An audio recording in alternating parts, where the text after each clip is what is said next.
حضرت عمر رضی الله تعالی سره کوړه وه کوړه چې چوته یې کړه ځمکه یې پیواله ودرېږه ځمکه ویسې چل دی حضرت عمر صاحب ورته وایي دا ټول کافر چې موږ کوم قیدیان نیولي دا به قتل کړو دا اینې به ورته وي چې پته ولګي دا دشمنان دي اول به یې ماته دا خپل رشته دار چې کوم تا نیولي دي که نه دا ماته حواله کړه چې دا سرونه ودنګوم حضرت عبدالله بن عمر رضی الله تعالی زوی دی هغه وایي زما بابا چې به د خولې نه لا خبره نه وایستې هغه شانتې به وه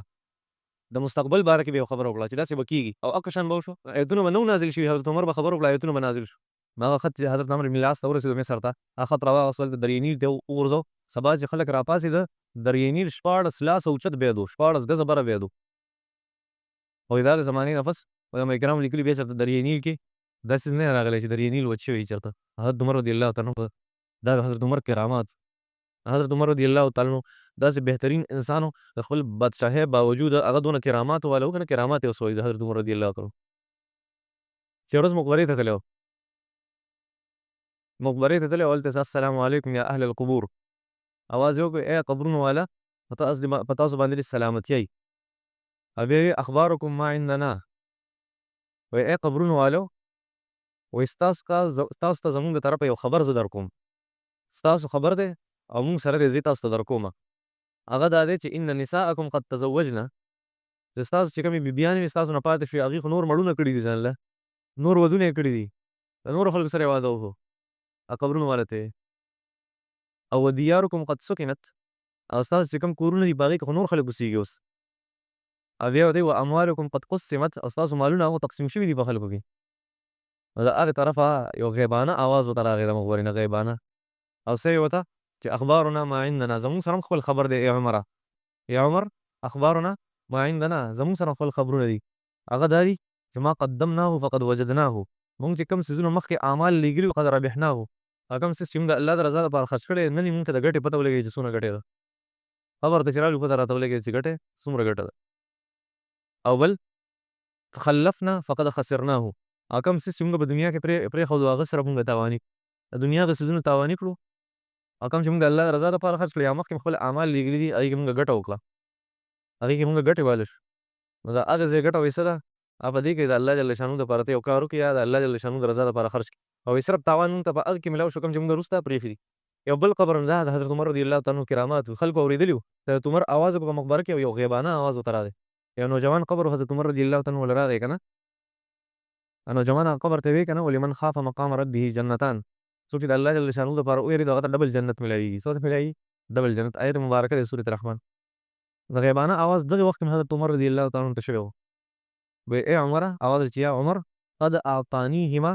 ربي فی الجنة مرتين ته چې څنګه ډبل جنت یادې الله جل شانو والا هغه شانتې راکړی دی نوجوان ورته څه وي د قبر نه ورته اواز و داسې هغه خلکو ته کېږي چې هغه کرامات والا خلک ما تا ته خو نه کېږي که نه چېرته شوی دی ته حمزه داسې شوی دی نه دی شوی دا کرامات والا خلکو ته کېږي اول کرامت حضرت عمر رضی الله تعالی ډېر زیات عجیب و حضرت عبدالله بن عمر رضی الله تعالی زوی دی هغه وایي زما بابا چې به د خولې نه لا خبره نه وایستې هغه شانتې به وه د مستقبل باره کې به یو خبره وکړه چې داسې به کېږي او هغه شان به وشوه ګورې نه حضرت عمر رضی الله تعالی د نبي علیه السلام په دور کې تاسو ته ما وي کم مرید کم شاګرد چې هغه د خپل استاد او د خپل پیر د مخې خپل استاد او خپل پیر متاثره کړي پوه شي دا شاګرد ډېرې مرتبې والا دی او دا مرید ډېرې مرتبې والا دی داسې مې ورته ویلي حضرت نبی علیہ السلام موجود دی نبی علیہ الصلوۃ والسلام له حضرت عمر راغی یا رسول الله ستا د بیبیانې تا سره ناست دي که نه نو د صحابه کرام ستا خواله راځي او بار د بانډو نه هم پکې خلک راځي نو دوی خو نور ټیک دي پرده کې دي خو دا مخې ښکاري نو که دا مخې پټ کو ښه به نه وي نبي علیہ الصلوۃ والسلام دی د نبي علیہ السلام بیبیانو کې یو څو بیبیانې وې هغې له قار ورغی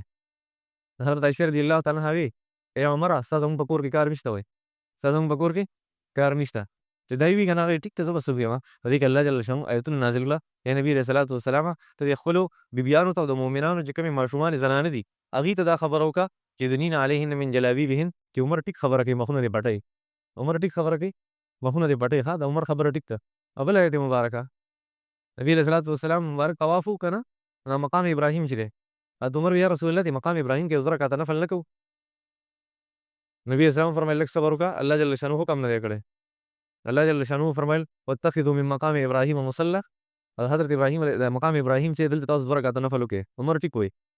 چې عمر به کومه خبره هم کوله په جنګ بدر کې داسې کار شوی چې نبي علیه الصلوۃ والسلام د ابوبکر صدیق صاحب نه حضرت عمر صاحب نه مشوره واغسته حضرت عمر صاحب ورته وایي دا ټول کافر چې موږ کوم قیدیان نیولي دا به قتل کړو دا اینې به ورله توی کړو چې پته ولګي دا دښمنان دي. اول به یې ما ته دا خپل رشته دار چې کوم تا نیولي دي که نه دا ما ته حواله کړه چې دا سرونه ودنګوم.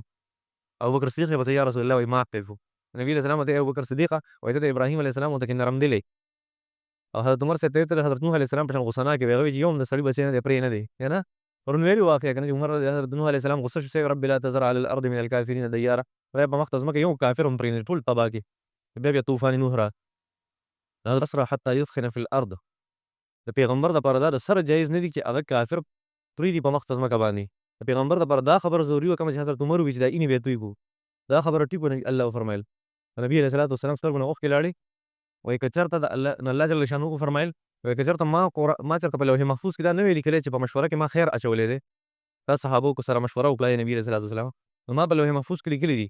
چې کم خلک مشوره وکړي خپل کوشش وکړي او یو فیصله وکړي مسلمانان زه دې په خپل کوشش د وجې نه نه نیسمه د دې غلطه فیصله مونږ کې خیر دی. که دا ما په چېرته په لوح محفوظ کې نه وی لیکلی وایي تاسو ټول له مې عذاب درکړی وی عذاب به مې درکړی وی. نبي علیه الصلاة والسلام په ژړا شو وایي که چېرته الله جل شانه په لوح محفوظ کې فیصله نه وی لیکلی دا خبره نه وی لیکلی چې مجتهد زه په خپله خطا باندې نه نیسمه یو کوشش کوونکی زه په خطایه باندې نه نیسم که دا الله نه وی لیکلی په لوح محفوظ کې نبي علیه السلام وفرمایل نو اوس که عذاب راغلی وی نو ټول به تباه شوي وی سوا د حضرت عمر رضی الله تعالی عنه. حضرت عمر به بچ وی ځکه د هغه فیصله ده کوم چې د الله د کتاب فیصله ایتونه به نه نازل شوي. حضرت عمر به خبر وکړه ایتونه به نازل شو. ډېر ځایونه په قرآن مجید کې راځي چې حضرت عمر څه ویلي بس دا ټیک کړه. حضرت عمر چې بس وی الله به دا ټیک کړه. داسې لوی صحابي وو. حتی عبدالله بن عمر صاحب وایي زما بابا چېرته مې یو خبره نه وه کړې هغه خبره به ټیک وه. داسې حضرت عمر رضی الله تعالی د کراماتو خاوند و زبردست انسان و. او داسې عجیبه چې یو ځای ته صحابه کرام تللي وو که نه ځنګل ته چېرته تله په سفر باندې نو وایي چې جي حضرت عمر رضی الله تعالی په زمانه کې وایي چې جي صحابه کرام وایي چې هلته په ځنګل کې ډېر خطرناک ځناور دي زمري دي په هغې کې شرمخان دي نن به وخوري. حضرت عمر رضی الله تعالی لیکل وکړه یو خط یې ولېږو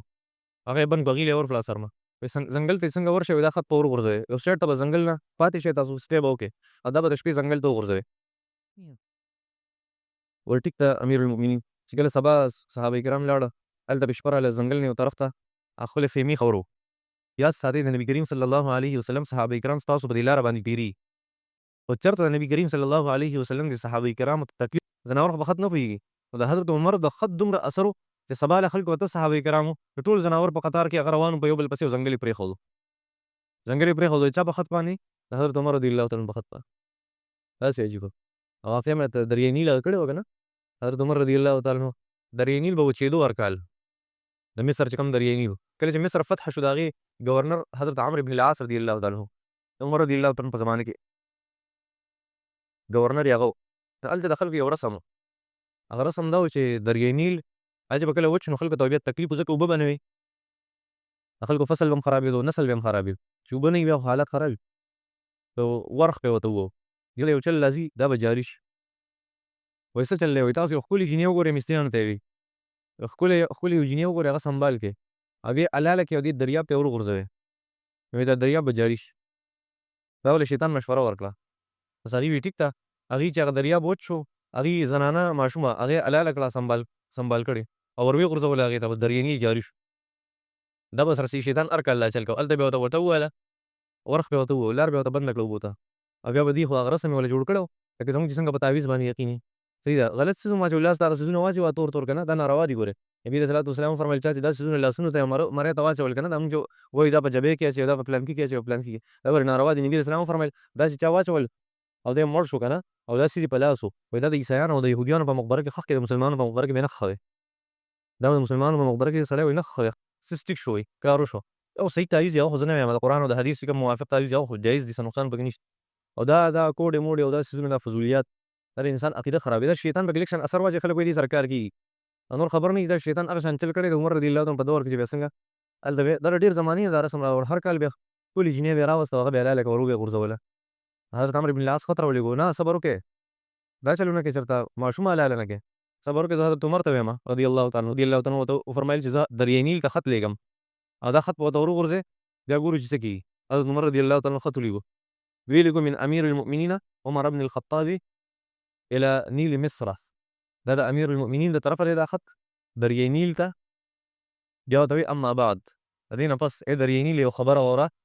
چې ان كنت تجري من قبلك فلا تجري ای دریای نیله که ته په خپله خوښه چلېږي که نه چې بلکل اونه چلېږي وان کان الله الواحد القهار یجریک، او که تا هغه یو زورور ذات چلی چرته کنه دریای نیل والے ته تکلیف ته، او زه د الله نه سوال کوم چې الله ته جاری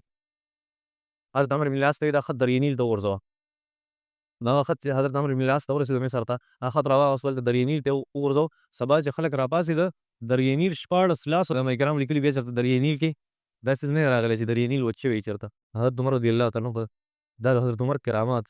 رضی الله تعالی عنه. ولې وجه په مدینه منوره کې ناست و، ځمکه وخوځېده، زلزله راغله. حضرت عمر رضی الله تعالی عنه سره کوړه وه، کوړه چې چوته یې کړه ځمکه پې وواله، ودرېږه ځمکې وایي څه چل دی. حضرت عمر په تا باندې عدل نه کوي.